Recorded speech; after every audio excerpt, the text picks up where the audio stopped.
আসসালামু আলাইকুম ভিউয়ার্স। খাইতে বসে সালাম দিলাম তারপরও। সো দেখেন, আমি আমার ওয়াইফ দুজনে মিলে ঠিক আছে খানা খাচ্ছি। বাট এখানে একটা বিষয় কি জানেন, আমি গরুর যে আটি দুটো আছে এগুলো খালি সেক্স হয়, আপনারা অনেকে জানেন না আটি মানে অন্ডকোষ, বুঝতে পারছেন? হ্যাঁ, অন্ডকোষ। সেই অন্ডকোষ খাচ্ছি আমি সেক্সের খায় সেক্সের কারণে। হ্যাঁ, আমি ঘুমা করছিলাম। এই যে এটা খায়, আমি খাই না। সিমের দ্বারা যাইবে না, বেশি বেশি সেক্স লাগবে, এর লেগে ইচ্ছা মতো খায়। আমি তো এগুলো খাই না। অনেক শয়তান, অনেক শয়তান তুমি, আমি শয়তান? কি শয়তান? কথা কব না। কি কথা বলবো? শয়তান এদিক এদিক এদিক এদিক খায়, মাইয়েরা খায় না, মাইয়ারে খায় না। আমার হাত সিমের দ্বারা যাবে, এলে তুমি কম এত হেলে- লাগবে কিতে তোমার এই বয়সে? তুমি লাগবে কিতে? তুমি এখানে তোমার সেক্স না হবে। হ্যাঁ, কথা কব আবার।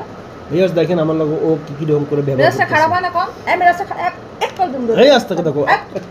এক দিন কি এখন গাড়ি বলবো। কি শুরু করছিস? গাড়ি বলবো না। ভাত খেতে বসছে ঠিক আছে ভিউয়ার্স, এই জন্য ওর কোনো কিছু আমার বললাম মেজাজ না। খারাপ হয়ে যাবে, আমার এই চাল চলান দেখো। ওকে ভিউয়ার্স, ঠিক আছে।